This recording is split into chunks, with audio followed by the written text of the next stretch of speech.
So, welcome to our REDFeather Mind, Body, Spirit interview event. I'm Christopher McClure, and today we have a very special guest, writer and teacher Sam Goddard, who is most recently the author of The Reiki Guide, A Journey of Transformation. I got it right here. Beautiful, beautiful book right there. So we wanted to catch up today to learn more about this really great book and what's ahead. But for a little background on Sam here, Reiki master, teacher, mindfulness facilitator, healer, traveler, tour manager, and author.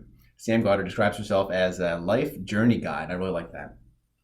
So her many years of experience in both the corporate and alternative approaches to people in life and management, holistic training, and her intuitive gifts enable her to offer a unique and compassionate approach in helping others find and follow their own authentic truth and journey. So it's great to have you here. I was enjoying our conversation a little bit before we started recording here. So you are up in Devon, right, in the UK right now? So we're coming from. Yeah, I am indeed. I'm in Devon in the southwest of the UK. I'm actually sitting in my home in a moment, but my studio where I work here is just outside. I could just see it the other side of the garden. So yeah, I'm blessed with a beautiful day today. So are we here? So it's great. So the energy is good. It's perfect time to do this. And so, yeah, so if you tell the audience a little bit about your background here, like what's your Reiki story, really, if you wouldn't mind. My Reiki story. Well, it's kind of long and complicated, but then I'll give you a short. Okay, we have fun. But yeah, I mean, my career started really in financial management, believe it or not, back in the day.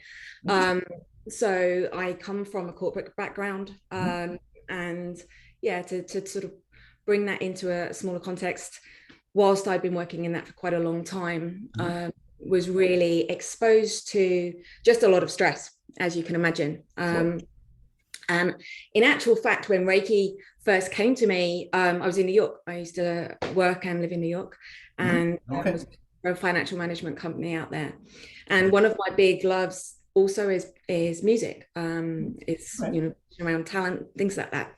So I was living in New York, and yeah, and kind of living that full corporate life and social life, and just living right to an edge, and just was recognizing that myself and a lot of people around me were really living on adrenaline and really living in a space where we weren't quite aligned. And at the same time, I was out and about, and every time I would go out or speak to someone, this word kept appearing, and that word was Reiki. And I would open a magazine and I'd see the word Reiki. I would be in a car and I'd hear somebody speak about Reiki. And it just came in and came in and came in. And until one thing led to another, I actually moved back from New York. My mother had been ill and said to me, there's one thing that's been really helping me. And I said, what was that? And she said, oh, you probably haven't heard of it. I said, let me guess, is it called Reiki? And right. Yes, it is. And I said, yeah, okay. And that was really the beginning. So at that stage, I was very much called, obviously, into the space. And it opened a curiosity as soon as I had my first session. I just said, can I meet your Reiki person? I had a session, and it, as cliched as it sounds, it just felt like I just came home. And from there was just a shift, and just such a calling and a curiosity to find out more. And I started my holistic journey, if you like, holistic to begin with, in terms of learning and practicing body work and the Reiki journey and stress management and all of these other modalities that come into it. So I had such a mix, and then that actually took me on to in the end working with musicians as well. So I've got a really varied background, and I think it all really feeds into very much myself and where the book has come from as well. So and I think it's a true belief of mine that Reiki will appear and will knock on the door very loudly until we listen, and then when we listen, it just comes in. So yeah. Interesting. I imagine that your varied background really helps you to relate to a large variety of people, to be able to help them, whatever they are, their issues are, and take the right approach to your practice. So now you have a couple studios, one or two. You founded at least one studio I know of, and maybe two. Do you found two? Yeah. Yeah, I work in various places, and right. Yeah, and I think you're right that it's language. So what my background enables me to do is approach and work with and hold space for people using a language that is familiar, but also just channeling the energy in that one of my intentions in my work is to provide bridges to people that wouldn't necessarily maybe even look at Reiki or have even heard of it, but it's about really reaching people with tools that can, be beneficial. And from my experience, I've seen that in every kind of walk of life. My demographic of people that I work with in my private clinic. I always say, my youngest client at the moment is in someone's tummy, so is an unborn baby, and my oldest client is 92 at the moment. Wow. And I pretty much work with and assist people right the way through, because I really truly believe that it can support you, and this work can support you, and energetic awareness and Reiki can support you wherever you are and wherever you come from. So that's what I continue to enjoy to do. Fantastic. That's wonderful. So what could you define what the key is, or the chi? I mean, it goes by different names, the energy. What is that? How's that manipulated, and what's the process? You're correct that the key, chi, prana, right, they're all the same, in my view. And really, I guess the definition of ki is life force energy. So it is an energy of pure vibration that we are innately enabled to connect into, because we have a vibration, everything has a vibration, and we are able to channel higher vibrational energy than ourselves to assist our healing journey. And I think one of the elements that I really wanted to bring within the book, and I bring very much in my work, is to almost dispel this myth that Reiki is some sort of magic power, or something that only a few people can do, or that it's a I heal you and there's something from me that is magic that's going to heal you. In actual fact, Reiki is about facilitating someone else to heal themselves. It's to assist someone else on their own healing journey. And that's what I love about Reiki. What I still love about Reiki is it's really empowering. And for me to assist people in being empowered on their journey, that's the life journey guide bit, is really important, Yeah, I think with this book you dispel maybe some myths, and I would define it as it's a really gentle way to understand more about what Reiki is, the process, and for really someone to discern for themselves if it would be right for them. Even you're not making any judgments or anything. So this is what it is basically, and you relate some personal stories, but it's not. I wouldn't say it's too heavily biographical necessarily, but you relate that to it to give it a personal touch. Yeah. I think authenticity is really important to me, and especially in this work, especially when I work with children, they see straight through you. So you have to come from a place of authenticity. And I talk about Reiki and share Reiki from my own personal experience, and that's as best as I can do. I even with the word teaching, I'm mindful around that, because actually what I'm doing is sharing. And when we teach, it's we share a knowledge, but for me it's about what do you think about Reiki? What does the reader then start to have a curiosity about in terms of Reiki, and then what ultimately becomes their journey. And that's important to me. Yeah, definitely. So it's you not only do that, but you also touch on a lot of different just like holistic concepts, like chakras, even crystals a little bit, affirmations, manifestations, all those kinds of things kind of feed into it. So it's really an overall good work of just introducing someone to mind, body, spirit concepts, and really, Yeah, absolutely. I think the intention was firstly that it was accessible. Right. Secondly, that it was inclusive. As I said, it's not just, I think I opened, with some of those words, it's not just, Reiki is not something just a few special people can do. Right. Anyone can do it. It's about choice. If we choose to learn, to go on this journey, to access our ability to do this kind of work, that's our choice, and that's our own personal journeys. It's not something that is dictated, and it's not something that is prescriptive. So it's about exploration. That's what I believe this journey is. And for me, our very much one of our purpose in life is to raise our vibration, and this is Reiki is a way that we can consciously work towards that. But yeah, I think it was really important not to almost again, not be too narrow with it, but to have the opportunity for whatever element of the book, that was the intention, whatever element of the book resonates with you, that might be your way in. So that you don't have to particularly read it from beginning to end. You can pick it up, open it, and something on that page may resonate with you at that time energetically, and with, again, just a spark of curiosity. That each chapter has an exercise within it as well that can just assist you in maybe just dropping into that area of exploration, and seeing where it comes from, so or goes to even, so that there isn't this like, right, this is what it is. It was definitely never written as a to-do book, or a how-to book, I should say. Right. Yeah, I like how you say it. Did you say this, or maybe I just thought of it? What you're saying is, it's respect to the journey, really. So for someone to respect the journey, and so someone picking this up is like, oh, I'm going to learn how to do Reiki. It's like, I mean, and there are exercises, but I think you've done a good job of outlining the different methods, styles of traditions. Within that too, while giving an overview of what it is, and so someone can then pick that up and say, okay, I want to go maybe investigate this tradition more, or that. Exactly. And so that seems to be your intention with this. Even there's a passage in here that I dog ear my books and write in them and things like that, and so people hate borrowing books from me, so that's what you're supposed to do with them. Good. But what's that?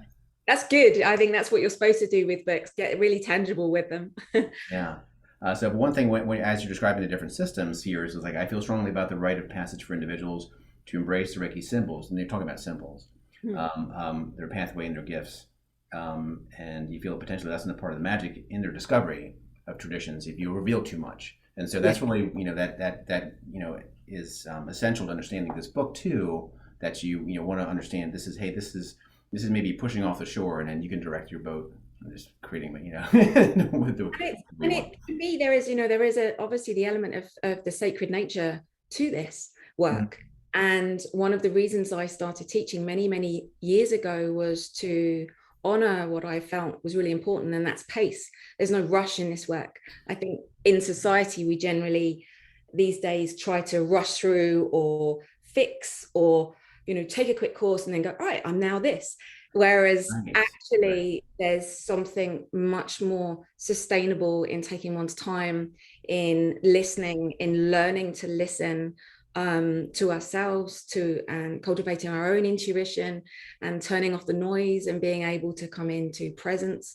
And yeah, I mean, you mentioned I'm a mindfulness facilitator, and I've trained in mindfulness, and I teach mindfulness and meditation, but really it's all the same. They're very much under Reiki is the fundamental element of being present. That's the one thing that we do learn to do, is to be present, is to listen to what is here in the moment, and to be open, and to lead from that space. So many of these modalities kind of lead us towards what I call our flow state, the opportunity to come into that sweet moment of alignment that it's not all the time. We're in human experience, and the book is written from, as is my teaching, from a very grounded perspective. Often people say, oh, you're not what I was expecting. I remember people used to say that to me, back in the day, and I was like, really interesting that they had this vision of what a Reiki master would be. I am who I am, and I bring that, and I think that's important. And therefore some of the students that I've worked with over the years, and I work with people who and people who learn the systems and Reiki, that some of them have an intention of becoming practitioners and becoming masters themselves and teaching, which is wonderful, more the merrier. And others are just purely on the journey for self-mastery, which I think is what's underneath it. And actually traditional Reiki, I believe that's what it was about. Almost the healing was secondary. The actual essence of Reiki and tapping into life force energy and learning this skill set and learning self really is as it said, that's that pathway, if you like, back, to enlightenment, whatever that means to you. And that takes lifetimes. It's not going to be done over a weekend. So there's some commitment that comes into this, but again, that's the reader's choice, that's my choice, that's your choice. It is with us. Reiki very much respects free will, and I think that's important. No, completely. And you talk about self-mastery, and the founder, who I'm sure I'm going to get his name wrong, but McClure. Really? Okay. I think that was, his intention, just the idea of self-mastery. There's something more. And then once he discovered this, or rediscovered this process, then just sharing it, which is kind of like what you're trying to do here too. And so, he's kind of like seen as a founder of this, but there are many traditions. So could you get into a little bit about maybe what the different traditions are, which one that you have gravitated towards, perhaps? Yeah, of course. I mean, I've been working with Reiki, I guess I came to it maybe 20 plus, let's say that, not give too much away, 20 plus years ago. Mm-hmm. And back in those days, the traditional Reiki and the lineage that most people came across was a Sui Reiki. So mm-hmm. as you were saying, the founder, McClure Sui, and it was a Sui Reiki, what we call lineage, which is basically a family tree, back to him. And how the traditions of Reiki was always that it was passed on. So mm-hmm. a master would have the ability to hold space and attune, what we call attune or place, individuals with, in ceremony, the opportunity to learn this themselves and align their energies to be able to channel. Mm-hmm. And really the journey is exactly that. It's to become the purest channel we can be for this life force energy. Mm. So many people honor and respect that traditional lineage. I very much do. So what I teach is a Sui Holy Fire, which is almost an evolution of that. And that's one of the things that I really, again, feel comfortable with, is the evolution of a process. I believe we change as a species, as a being. We evolve, and therefore the energies that we are able to channel, source energies, it makes sense that does too. So mm-hmm. there has been, back in the day, there was that really a Sui lineage, a Sui traditional Reiki, and then other systems started to come more into fruition. There's some very traditional Reiki, there's something called Goddard, which is again part of the original lineage and is very traditional in its basis. Mm-hmm. And then there are systems that are, I think there's over 100 systems now. Okay. Really? Wow. Yeah. And that can look anything from angelic Reiki to rainbow Reiki to Kundalini mm-hmm. Reiki to, it goes on and on. And I think there's some resistance around that.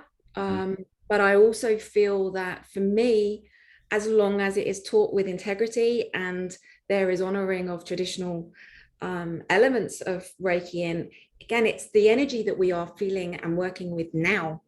Many of these systems are channeled by individuals, and that's wonderful, but it's really what resonates with you. So some people just find a different bridge from a different space, if that makes sense.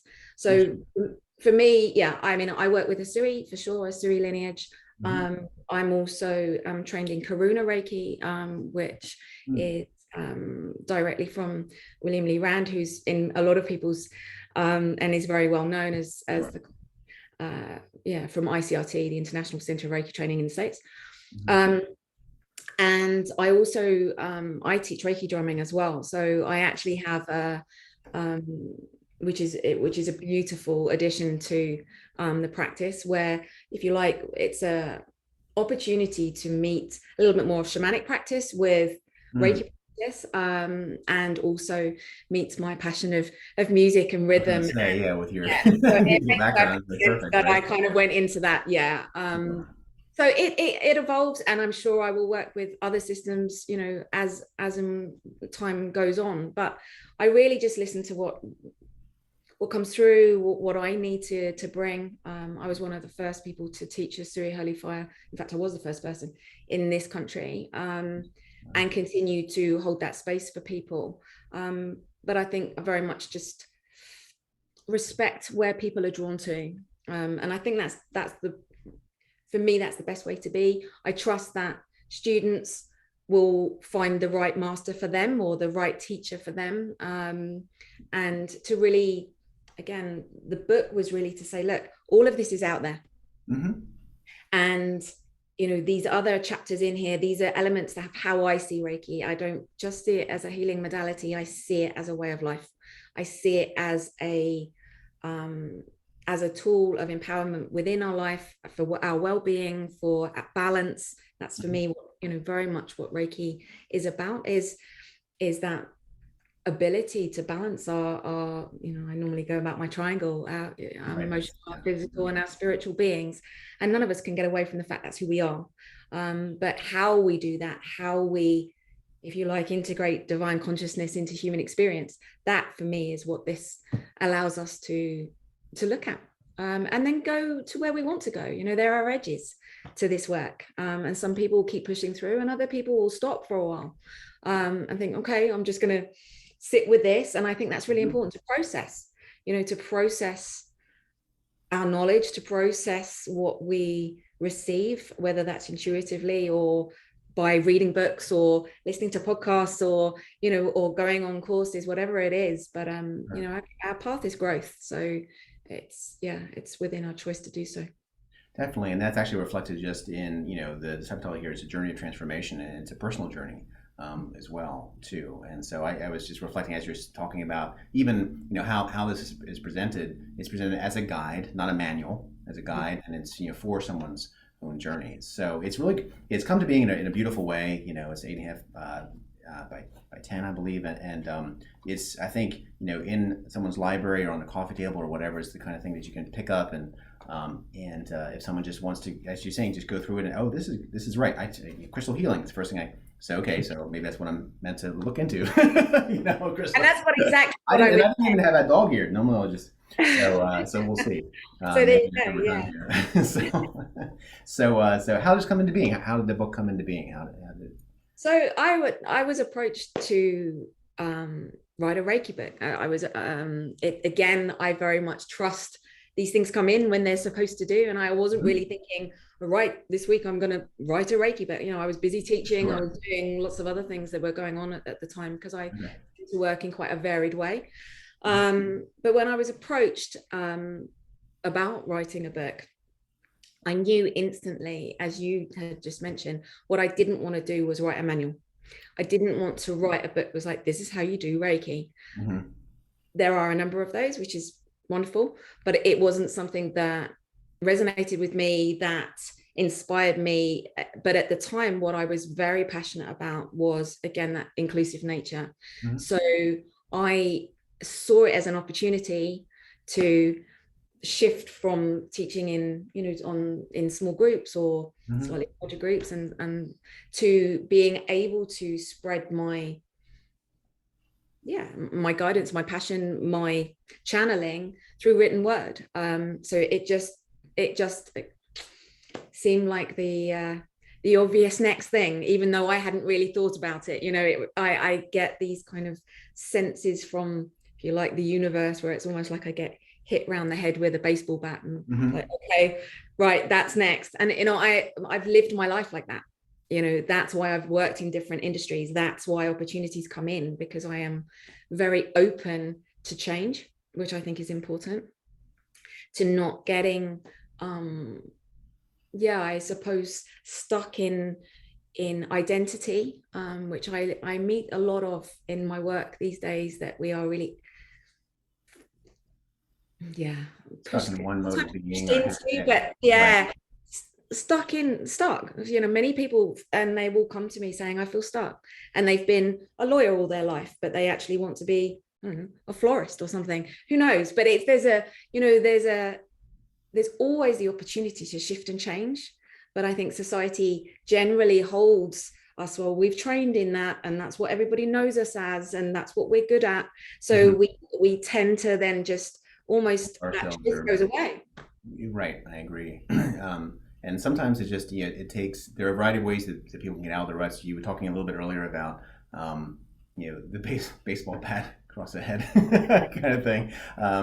But no, it's something that's always interested me. A word that's always resonated for me is epiphanies, Yeah. those kinds of things. And I've had the best transformations myself when I feel like it's a baseball bat across the head. It's like, oh, this is the thing you're supposed to, So it's like, Absolutely. now's the time. Yeah. Yeah, and sometimes it's as physical as we get a big hit, and it's like, okay, like now I'm listening. And generally it's when we're not listening. Sometimes something is like has to be fairly fairly impactful to go, oh, okay. But yeah, whether you're looking at epiphanies, I mean, I love the word synchronicities, Whatever your word is, all of those things.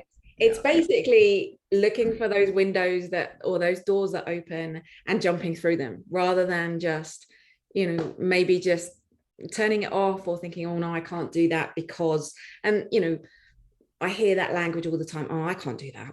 So I am always very much about supporting people in I can. I believe we can do whatever we want to do when we tap into our inner sources and listen, and it comes from within. I spend a lot of time assisting people out of here and into like a lower space of actually being embodied and being in a space where they're empowered to trust themselves. Right. That's been my journey. When I come from here, often I hit walls. When I come from my gut, that's where gut instinct comes from, right? We know what is right for us. It's just often we override that. We're very good at overriding generally. We are, and we talked a little bit about authenticity then too, in the start there, to follow that authenticity of yourself, really, who you should be and which way you're moved there. So we're actually getting close to time already here. So we've got many hours with this. So I would say, so if you wanted someone to take one thing away from this book, what do you think that would be? What would you want someone to really take away from this book? That you have choice. I think that's, choice is a really strong word for me, and that it doesn't have to be one size fits all.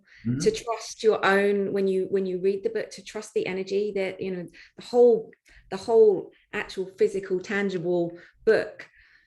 It was my intention that it's filled with energy, and a lot of people that have already fed back to me around the book, that's what they say. So as you open it, it's almost a healing journey in itself.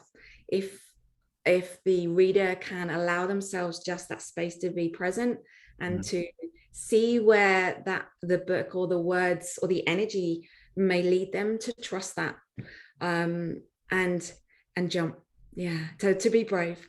I think that's that's been a big part of my own journey, to feel into that, to courage and the element again of I can. And if it's something that's calling, listen, try not to turn it off, but to really listen to what resonates. And if it's crystals, then maybe that's the way we go. The reader goes, if it's if it's forest bathing, if it's just being a different way with your children. I mean, there's so much within that. There's a chapter of kindness. There's a chapter about gratitude. Exactly. We just part of life. We just barely touched on that. I had a list down here. You go into the outside of just the history and styles of Reiki, but going into grounding and like you said, the forest bathing, childhood, motherhood, so many different aspects there, and what is I guess really beautiful and helpful about each of those things, and the way it's presented is in a way that is it begs to be read, really. You want to move through it, really. Yeah, you mentioned earlier too about flow. I think that it feels to me that's a major part of who you are, really, and it is the flow, which speaks to Reiki itself, which is that flow. There was one thing I wanted to ask about, about the process and the flow. I'm really interested, I know, so about just a little bit about the process with the laying on of hands versus, distance healing, those kinds of things. Just if you could just for a moment, just talk about that for a second. It's really interesting about. Okay. Well, as you said, Reiki can be done in person or at distance, and say done, held, whatever. And that's one of the beauties of learning Reiki, and we are able to tap into this ability, because within working in different levels of consciousness, and really at pure consciousness, there is no time and space. So there is this opportunity to work, whether in person, on yourself, on someone else, or at distance. So there are so many different layers that we can start to explore. The Reiki journey itself always starts with self. So the journey is very much about learning to channel the Reiki energies for yourself. And the process itself, we use our hands, as you said, hands on, but also hands off. So the Reiki is, in a kind of practitioner's way, held with, if the client, say, was lying on the couch, then you might hover your hands above that client, or you might actually lay your hands on that client. And at distance, it's more of a place of actually just connecting with the energies of that, as I said, of a higher consciousness, where you can send Reiki out. So when we send Reiki, again, this is something that you learn at Reiki too. It's all a process, and it's a layering. I don't want to give too much away. And I know. Yeah, that's a I guess what I want to say is that there's so many different layers and ways in which you can work with this, and that's why it has such benefit to so many people. Because some people will never distance healing. It's something that's just, no, that's not for me. Other people love the fact that you can sit in meditation, you can just sit with your hands on your body and channel Reiki energies for yourself, for your highest good. At the basis of the work, that's what you're doing. Whether you're channeling for someone else, whether you're channeling for yourself, you're always working for your highest good, with the purest vibrational energy that there is. And really what that comes down to is that you're working with love, and on a very deep level of being and connectivity. And that is something very beautiful. That's great. And you give people the space throughout this to explore those different areas for themselves too. It's a great touching off point. So we're almost out of time here. So are you on social media, and can your readers and your followers interact with you? How do people get in touch with you? Yeah, absolutely. I'm on Instagram. So my Instagram tag is journeys_with_Sam, or Devon School of Reiki, which is my Reiki school as well. I'm also on Facebook. They're the best ways that, in terms of social media, you can follow me. I'm always really happy to hear from anyone, and I'd love to hear from readers. So by email, info@samanthagoddard.com. That's the best way to reach me on that way as well. If you Google my name, I pop up all over the place. So, okay, great. All right. I trust people will find me. We'll get a lot of Googling after this. So, well, wonderful talking with you. We'll have to do it again to get more deeper into this and different things. So thanks for this, and for everyone who tuned in to this. It's been great talking about the Reiki Guide. It's Reiki Guide, A Journey of Transformation. It's available on REDFeatherMBS.com, where other Mind Body Spirit books are sold. It is officially out now. You can get it at your trade stores as well. So thanks for everything, and have a beautiful day. Be well.